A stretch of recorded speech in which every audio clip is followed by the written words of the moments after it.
Sainz se compare à Hamilton, je prends la vitesse rapidement. Non, ça y est, lui, il va dire qu'il s'adapte plus vite qu'Hamilton. Albon me pousse hors de ma zone de confort. Il a une bonne expérience, il conduit à un niveau tellement élevé. Il continue de m'impressionner en qualif. Certains virages qu'il fait, c'est vraiment à la limite de la voiture. Je dois aussi me pousser hors de ma zone de confort.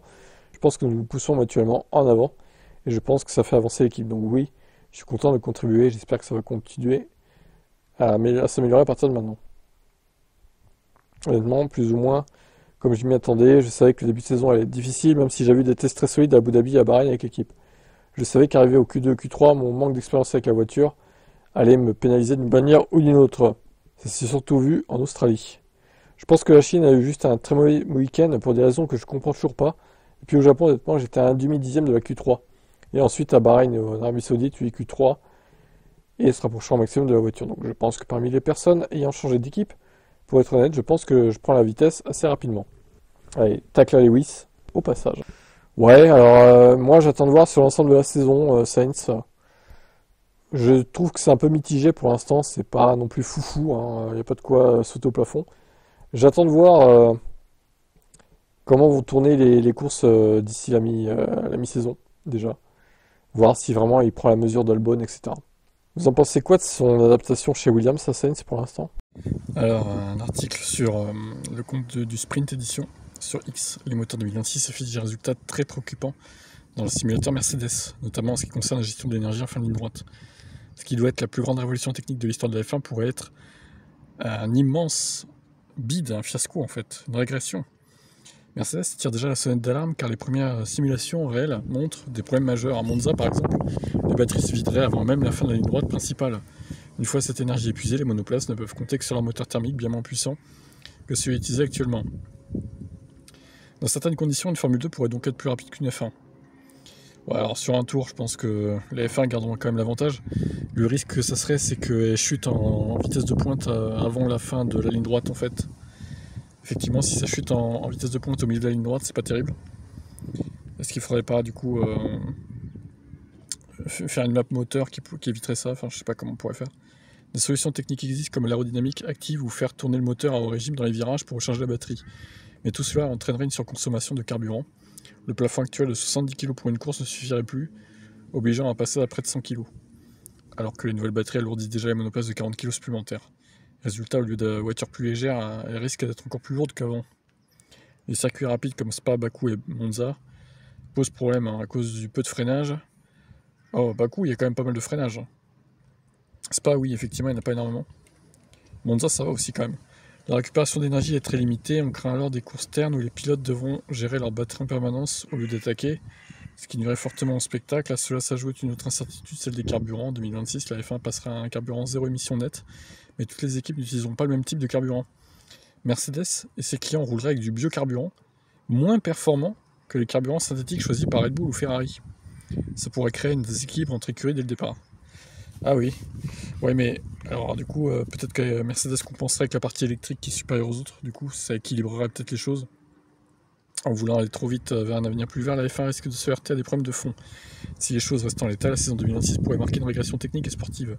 Et personne ne veut voir des pilotes freiner en ligne droite juste pour recharger leur batterie. Au moins, il y aurait des dépassements partout. On se plaindrait pas du spectacle. Hein. Et encore moins les pilotes eux-mêmes qui ont déjà exprimé leurs inquiétudes. Comme le Sainz ou Leclerc et d'autres aussi, peut-être Verstappen d'ailleurs. Bon, pour l'instant, voilà, on va dire que c'est des inquiétudes qui sont pas fondées, entre guillemets, même si dans le simulateur, oui, ça dit ça, mais est-ce qu'en vrai, ils trouveront pas des solutions au final pour régler ce problème? Écoutez, à voir, hein, à voir. Faut pas être pessimiste, faut attendre de voir, je dirais. L'analyse de Gunther Steiner concernant les pilotes McLaren. Steiner sait pourquoi Piastri bat Norris, il est très peu italien. Alors, qu'est-ce qu'il veut dire par là? Nous voyons tous, il est tellement calme sur les choses, tellement bien élevé. Il n'y a rien qui semble le déstabiliser. S'il termine deuxième, ouais, il est pas content. Mais il va pas jeter les jouets du berceau, il est très mature. Bon, en même temps, tu termines deuxième, ça va, quoi. Tu vas pas pleurer non plus, quoi. En termes de talent, je pense qu'ils sont égaux. Il a juste cette chose, il reste calme. Quoi qu'il arrive, il semble très très peu italien. Ouais, parce que il considère que les Italiens, ça s'énerve, c'est dans l'émotion, etc. Ça ne reste pas calme, quoi. Ce qui est vrai, d'un côté. Ça s'emballe vite, un Italien.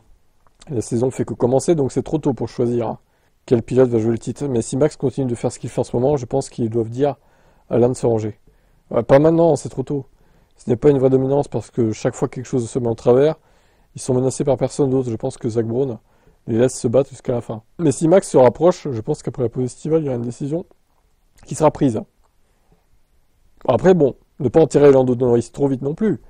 Là, il y a une mauvaise passe. Ça ne veut pas dire pour autant que Piastri ne pourrait pas avoir une mauvaise passe à l'avenir. Moi, j'espère que ce ne sera pas le cas parce que, évidemment, je soutiens Piastri face à Norris. Je préférerais largement que Piastri gagne plutôt que Norris, le titre. Mais bon, après, ne pas enterrer Lando trop vite. Je pense quand même qu'il peut peut-être réagir. Par contre, si dans 3-4 courses, il n'a toujours pas réagi, là, bon, peut-être falloir l'enterrer. On verra. Et Sébastien Vettel évoque Red Bull et Verstappen. Il pense qu'il est très possible que Red Bull et Verstappen puissent renverser la vapeur cette année. Dès 2025, il pense que si ça arrivait, je serais très énervé, pour être honnête. Vraiment. J'aurais le seum, hein, je vous le dis. Évidemment, Red Bull n'est pas très forte maintenant, mais si vous revenez juste un an en arrière, Red Bull avait très bien commencé et n'était pas si forte que ça à la fin. Il a quand même gagné le titre. Donc je pense, vous savez, ça peut changer. Ouais, mais non. Le truc, c'est que on a vu l'année dernière qu'ils n'ont jamais vraiment pu revenir au top niveau, en dominant, quoi. En fait, l'année dernière, ils ont surfé sur les points déjà acquis au début. Donc ils ont géré l'avance, finalement. Ils ont limité la casse beaucoup de fois, hein, vraiment. Ce n'est pas facile à réparer, mais en général, je pense qu'ils savent ce qu'ils font. Il est très probable ou très possible que Red Bull puisse renverser la vapeur. Mais lui, enfin Vettel, il me fait rire. Le mec, il est plus du tout dans le monde de la F1. Là, j'ai vu qu'il était à Jeddah pour les femmes qui pilotent des kartings ou je sais pas quoi. Là. Il a fait un live sur son Instagram. J'ai regardé vite fait, c'est pas terrible, mais bon. Bref. Il oublie peut-être qu'il n'y a plus Newey chez Red Bull quand lui, il y était à l'époque. C'est plus du tout la même équipe, en fait, Sébastien. C'est ça qu'il faut que tu te mettes dans la tête. Moi, je pense pas qu'ils puissent renverser la vapeur comme ils disent. Ça m'étonnerait fortement, et si c'est le cas, je serais très déçu. Zach Brown aimerait revoir Alonso dans une McLaren. Oui, mais sauf qu'il n'y a que 2 places. Alors, à moins qu'il parle d'une autre catégorie, du coup. Il semble peu probable qu'il arrête complètement le sport auto après 2026, ouvrant la possibilité de revenir dans une autre classe. Ah oui, c'est ça. Fernando est l'un des meilleurs, je sais parce qu'il a travaillé pour nous. C'est un athlète incroyable. Et bien que ces jours en Formule 1 soient bientôt révolus, nous avons déjà annoncé que nous reviendrons au Mans. C'est une course qu'il a déjà gagnée et j'aimerais beaucoup le revoir au volant d'une McLaren. Avec l'annonce par McLaren qu'ils rejoindront la classe Hypercar du WEC à partir de 2027, ils n'ont pas encore annoncé de pilote. C'est que dans 2 ans, hein, ça va. Il y a le temps de choisir des pilotes. L'expérience d'Alonso pourrait certainement s'avérer d'une grande valeur. Ouais, je pense qu'il va il va peut-être y aller. J'avoue, c'est possible qu'il aille chez McLaren en WEC en 2027. Parce que je pense qu'il va arrêter. En fin 2026, Alonso, il va pas continuer éternellement. Au bout d'un moment, il va falloir dire stop. Hein. Et il pourrait bien partir à la retraite en même temps qu'Hamilton, d'ailleurs. On verra si c'est le cas ou pas. Mais en 2027, ouais, pourquoi pas. Et tiens, pourquoi pas Alonso Hamilton chez McLaren en WEC en 2027? Ah bah, le remake de 20 ans plus tard. Bah alors là, ça serait très drôle.